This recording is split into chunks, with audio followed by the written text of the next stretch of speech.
ওম নমঃ শিবায়। জয় মা কালী। বন্ধুরা, আজ 23শে জ্যৈষ্ঠ 6 জুন বৃহস্পতিবার। আজকের দিনেই সম্পন্ন হচ্ছে ফলহারিণী অমাবস্যা। অনেকেই হয়তো এই ফলহারিণী অমাবস্যাতে মা কালীর উদ্দেশ্যে পূজা করেছেন, মায়ের উদ্দেশ্যে ব্রত রেখেছেন।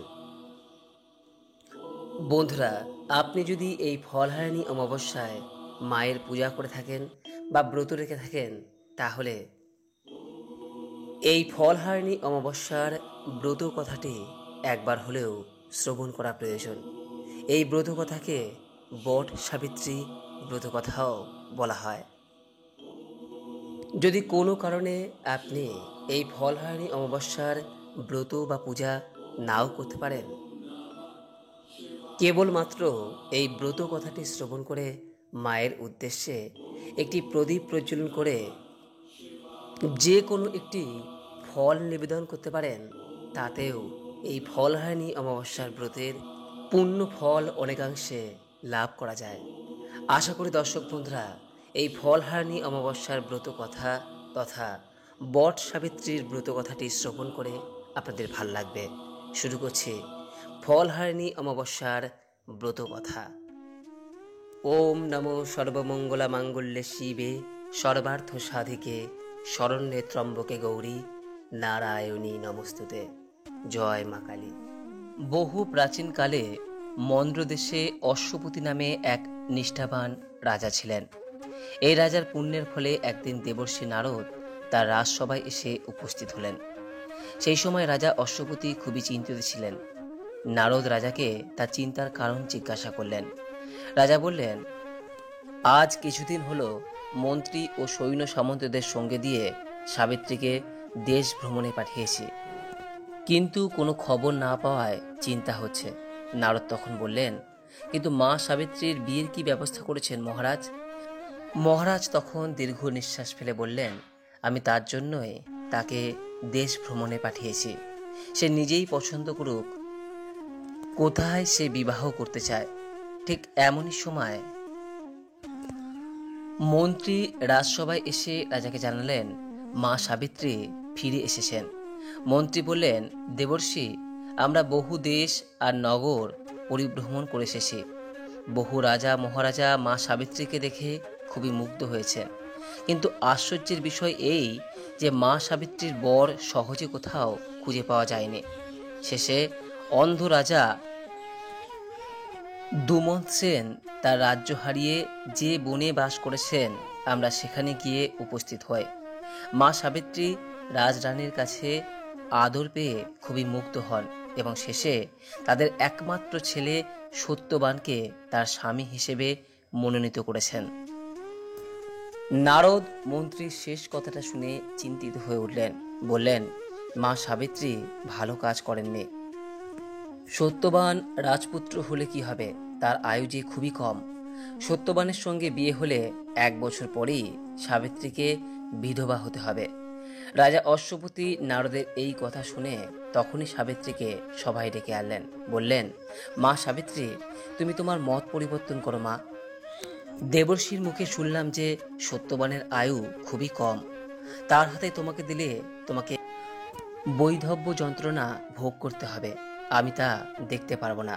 তুমি তোমার মত পরিবর্তন করো মা। রাজার মুখে এই কথা শুনে সাবিত্রী শিউরে উঠল আর অপলক চোখে রাজার দিকে চেয়ে রইল। রাজা তখন সাবিত্রীকে বুঝিয়ে বললেন, মা, তুমি তো সত্যবানকে শুধু মনে মনেই স্বামী বলে মনোনীত করেছ। তোমার ওই মত পরিবর্তন করতে ভাববার আর কি আছে মা? বিয়ে স্থির হয়েও তো অনেক সময় তা ভেঙে যায়। সাবিত্রী বলল, বাবা, আপনি নিজে আমার মন মতো স্বামী বেছে নেওয়ার অনুমতি দিয়েছেন। সেই মতো আমি সত্যবানকে বেছে নিয়ে তাকেই মনে প্রাণে স্বামী বলে স্বীকার করে নিয়েছি। এখন আর অন্য কাউকে বরণ করলে আমাকে দ্বিচারিণী হতে হবে নাকি? রাজা অশ্বপতি সাবিত্রীর কথা শুনে আর কোনো কথা বলতে পারলেন না। দেবর্ষি নারদ তখন বললেন, বৃথা চিন্তা করে লাভ নেই রাজা, তুমি সত্যবানের সঙ্গেই সাবিত্রীর বিয়ে দাও। আমি সাবিত্রীর কুষ্টি দেখেছি, তাতে সাবিত্রীর বৈধব্য যোগ নেই, অথচ সত্যবানের অকাল মৃত্যুর যোগ রয়েছে, তাও আমি জানি। হয়তো এর মধ্যে কোনো রহস্য রয়েছে। যাই হোক, এই বিয়েতে মত দেওয়া ছাড়া তোমার আর গত্যন্তর নেই। রাজা অশ্বপতি দেবর্ষি নারদের কথা ঠেলতে পারলেন না।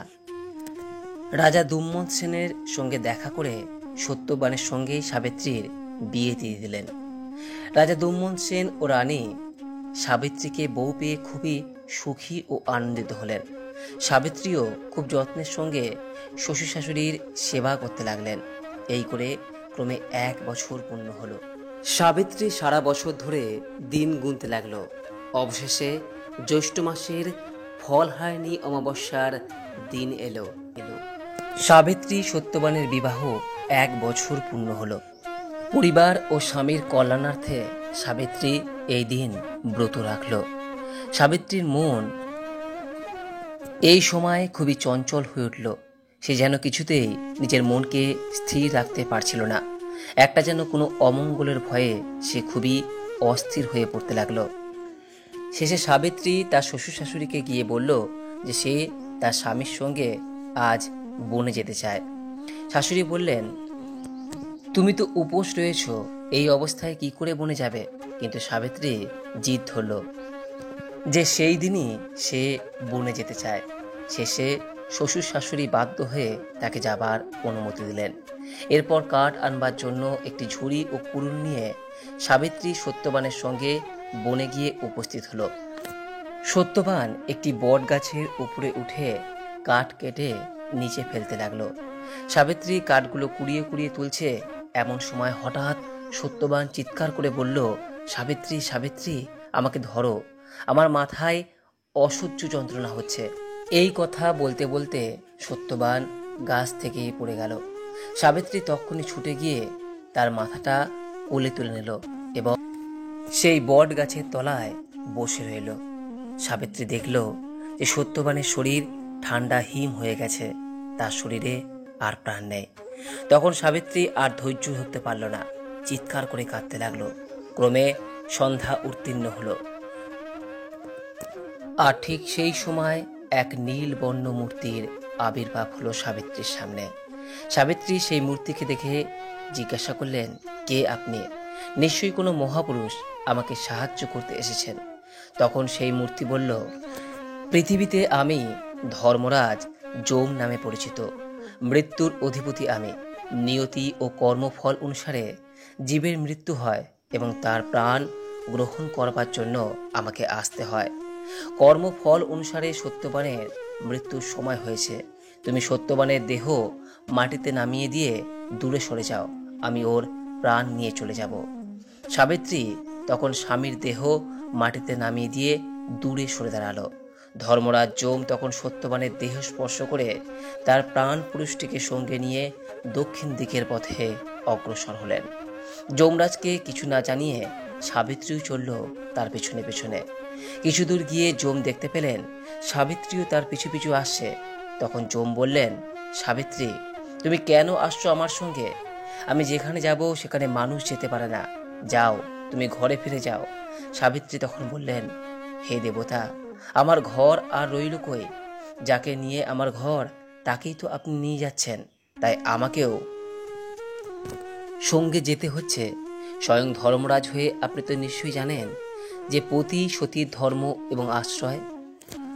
যমদেব সাবিত্রীর এইরকম জ্ঞানপূর্ণ কথায় খুব সন্তুষ্ট হয়ে বললেন, তোমার ধর্মের উপর এমন অনুরাগ দেখে আমি মুগ্ধ হয়েছি সাবিত্রী। তোমায় 3টি বর প্রদান করলাম। সত্যবানের জীবন ছাড়া যে বর তুমি চাইবে আমি তোমায় সেই বরই দেব। যমের এই কথা শুনে সাবিত্রী তখন বললেন, ধর্মরাজ, যদি আমার ওপর সন্তুষ্ট হয়ে আপনি আমাকে বর দিতে চান, আমায় প্রথম এই বর দিন, আমার অন্ধ শ্বশুর রাজা দুমন সেন তার 2 চোখ যেন ফিরে পায়। আমার দ্বিতীয় বর এই দিন যে তার হারানো রাজ্য তিনি যেন ফিরে পান। এবং সর্বশেষ আমাকে এই বর প্রদান করুন যে আমি আমার ধর্ম রক্ষা করে যেন শতপুত্রের জননী হতে পারি। যমদেব তথাস্তু বলে আবার বেশ তাড়াতাড়ি চলতে আরম্ভ করলেন এবং অল্পক্ষণের মধ্যেই বৈতরণী নদীর তীরে গিয়ে উপস্থিত হলেন। এইখানেই যমের দক্ষিণ দ্বার। এইখানে এসে ফিরে চাইতেই যম দেখলেন তখনও সাবিত্রী তার সঙ্গে আসে। যম খুব আশ্চর্য হয়ে সাবিত্রীকে বললেন, তুমি এই বৈতরণী তীর পর্যন্ত কেমন করে এলে সাবিত্রী? মানুষ তো এখানে আসতে পারে না, তুমি এখনো কেন আমার সঙ্গে আসছো? সাবিত্রী বলল, ধর্মরাজ, যে ধর্মকে আশ্রয় করে এমন কোনো জায়গা ত্রিভুবন নেই সেখানে সে যেতে পারে না। আমি এতদূর পর্যন্ত এসেছি শুধু একটা কথা জানবার জন্য, যে জানি আপনার কোনো কথা কখনো বৃথা যায় না, কিন্তু আমায় শতপুত্রে জননী হবার বর দিয়েছেন, অথচ আমার স্বামীকে নিয়ে চলে যাচ্ছেন। স্বয়ং ধর্মরাজও কি তা ধর্ম ভুলে গেছেন? এই কথায় যমদেব লজ্জিত হয়ে বললেন, সাবিত্রী, আজ তুমি যথার্থই ধর্মকে পরাস্ত করে তাকেও ধর্ম শিক্ষা দিয়েছ। ধন্য তুমি সাধ্যে সতী। এই আমি তোমার স্বামীর প্রাণ পুরুষ ফিরিয়ে দিলাম। যাও মা, তোমার স্পর্শ পেয়ে সত্যবান আবার জীবন ফিরে পাবে। আজ থেকে জগতে তোমার আদর্শ নিয়ে বট সাবিত্রীর ব্রত পালন করবে। যে স্ত্রীলোক উপোস করে আজকের দিনে নিষ্ঠার সঙ্গে এই ব্রত পালন করবে, তাকে বৈধব্য যন্ত্রণা কখনো ভোগ করতে হবে না। আশা করি দর্শক বন্ধুরা আজকের এই ব্রত কথাটি শ্রবণ করে আপনাদের ভালো লেগেছে। কোনো প্রশ্ন বা মতামত থাকলে নিচে কমেন্ট বক্সে অবশ্যই জানাবেন। সকলেই ভালো থাকুন, সুস্থ থাকুন এই কামনা করে আজকের মতো ভিডিওটি এখানেই শেষ করলাম। নমস্কার, ধন্যবাদ। ঈশ্বর আপনার মঙ্গল করুক।